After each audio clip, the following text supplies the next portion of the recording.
Kaya I'm good to go. May pinagmumotor ko yung regalo mong relo. Ngayong araw ay pupunta kami sa Clark, Pampanga. Request ni Mrs. Max na gamitin namin si Blackie. Hindi ko talaga trip itong tulog ni Blackie. Pakinggan nyo to guys.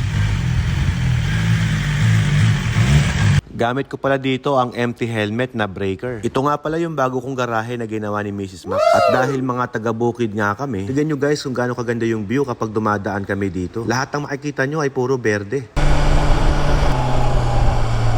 Tunog vacuum cleaner siya, mami ah. Tunog, di ba? Para kang vacuum cleaner. Maglilinis lang tayo. Oh. Hindi ko alam kung nagpaparinig ko sa tambucho. Yun na nga yun, ikaw naman. Yes! It's my other way of saying, buy me a new full exhaust pipe.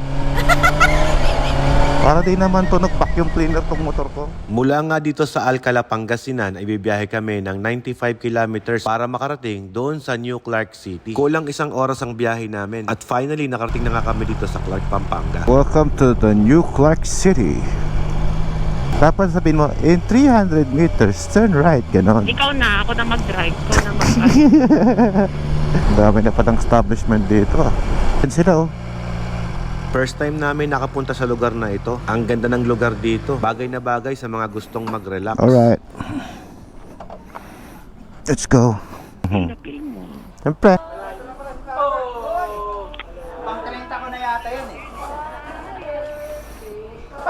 Ito ang masarap sa pagmumotor. Yung matapos kang mag-long ride, tapos sasalubungin ka ng mga tropa mo ng mahasaya. And we are very happy na makita ulit sila. Pagmimitingan nga pala namin dito, yung ride namin sa Alaska. Very excited nga kami dahil kakaibang experience na naman ang mararanasan natin. Nasira nga pala dito yung audio ni Ella. Kaya inayos na natin yung intercom niya.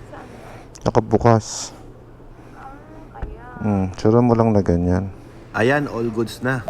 Tapos yung mic mo ganyan dapat yan. Ayos na. Dito na nga pala kami nag-order ng breakfast. Happy lahat ang tropa. First time ko din palang kumain ng dinosaur. T-Rex pork chop ang tawag nila dito. O pag kumakain, galit-galit muna. Dito pala kami kumain sa may Hungry Neighbors. Sakto yung lugar, very peaceful. Yun bang tahimik lang? Kaya makakapag-meeting kayo ng mas maayos. Masarap makipagkwentuhan sa kanila dahil marami kang makukuhang mga aral sa buhay. Kagaya ng tamang paggamit sa pera. Parang yung katagang, the way to become rich is not to make money, not to save it. Never spend your money before you have earned it. At kagaya rin ng pagtatravel dahil ang pera babalik yan, pero ang oras, hindi na. At tapos na nga kaming kumain dito sa Hungry Neighbors. Syempre, salamat sa nag-blowout kay Tito Joey. Kakaiba talaga tong mga tropa ko. Pagbabayad na lang, mag-aagawan pa. Bakit kaya ganun yung mga may say sa buhay, no? Kung sino pa yung may sinasabi, siya pang tahimik. Basta ako, feel na feel ko tong comfort ng aking empty helmet. Ang ganda sa ulo.